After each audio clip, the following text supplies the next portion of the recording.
ప్రియమైన వాళ్ళారా, ఒక వారం రోజుల క్రిందట మేరీ బోరింగ్ పంపు దగ్గర నీళ్లు కొట్టుకుందామని సాయంకాల సమయంలో వెళ్ళింది. నీళ్లు కొట్టుకుంటున్నటువంటి క్రమంలో తెలియకుండానే రక్తపింజరి మీద కాలు వేసింది. ఆ రక్తపింజరి అమ్మాయిని కరిచింది. నిజంగా తాస్ పాము కంటే చాలా కఠినమైనటువంటి విషయం. ఆ పాము కరిచిన వాళ్ళు బ్రతకరు. 4-5 నెలలు కొడుకు, పాలు తాగే కొడుకు. మరి పాము కరిసిన తర్వాత మనమందరం చాలా భయపడ్డాం. ఈ బిడ్డ కోసం ప్రార్థన చేశాం. నేను కూడా ఆ విషయం తెలిసిన తర్వాత వైద్యుని వెళ్ళి ఆ బిడ్డను చూసి ప్రార్థన చేసిన దాకా నాకు మనసు నెమ్మది లేకుండా పోయింది. ఇలా ఎందుకు జరిగింది, పసిబిడ్డ అయ్యా, పాలు తాగే బిడ్డ అయ్యా, ఇలా ఎందుకు జరిగిందని నేను చాలా బాధపడ్డాను.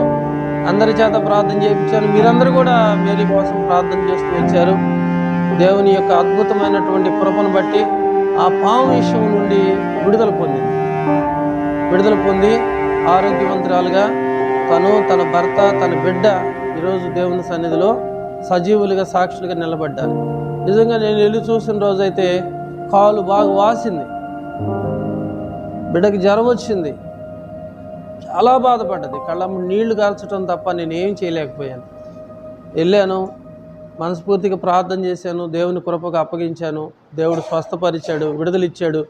ఈ పరిశుద్ధ దినం ఆయన సన్నిధిలో సాక్షిగా దేవుడు నిలబెట్టాడు. దేవుడు చేసినటువంటి మేలుకు మనం ఏమి ఇచ్చినా కూడా ఆ రుణం తీర్చుకోలేని వారమే. ఆ రుణం అట్లా ఉండవలసిందే. కాబట్టి దేవుడు మనకు చేసిన మేలుకు తగినట్లుగా మనం దేవుని సన్నిధిలో నడుచుకోవాలి. దేవుని కృప తోడై ఉండును గాక.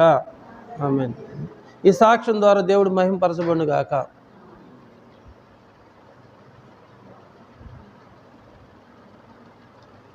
మహిమా ప్రభావములు గల మా ప్రియమైన పరలోకపు తండ్రి, మీ పరిశుద్ధ పాదాలకు ఎలలేని స్తుతులు, స్తోత్రాలు, వందనాలు చెల్లిస్తున్నాను దేవా.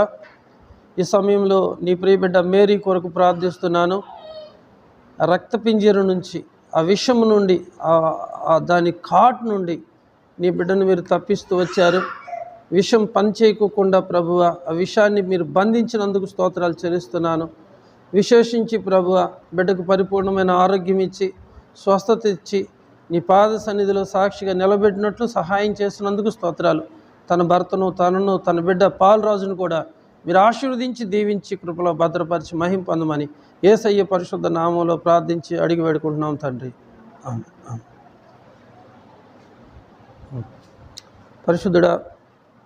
పరిశుద్ధుడా, ప్రేమగల తండ్రి, జీవం కలిగిన దేవ, జీవాధిపతి, రక్షకుడ, విమోచకుడ, చాలిన దేవుడ, సహాయకుడ, స్తోత్రాలు. తమ్ముడు వెంకటేష్ కొరకు, మేరీ కొరకు, వారి కుమారుడు పౌలరాజు కొరకు ప్రార్థిస్తున్నాను. మీ బిడ్డలను మీరు ఆశీర్వదించి, దీవించి, నీ కృపలో బలపరిచి, నీ సన్నిధిలో చెప్పిన సాక్ష్యాన్ని స్థిరపరిచి, వారి జీవాలను కానీ, వాళ్ళ తల్లిదండ్రులను కానీ, వాళ్ళ కలిగిన సమస్తాన్ని కూడా రక్షణ మార్గంలో ప్రభావం మీరు నడిపిస్తూ రమ్మని, వారి జీవాలను బహుగా మీరు ఆశీర్వదిస్తూ రమ్మని, మునిపన్నడు ఎరిగిన రీతిగా వెంకటేశు జీవితంలో కూడా నూతనమైన కార్యాలు జరిగిస్తూ రమ్మని యేసయ్య పరిశుద్ధ నామంలో ప్రార్థించి వేడుకుంటున్నాం తండ్రి. ప్రభా, ఈ కానుక సేవలో వాడమని యేసయ్య నామంలో వేడుకుంటున్నాం తండ్రి.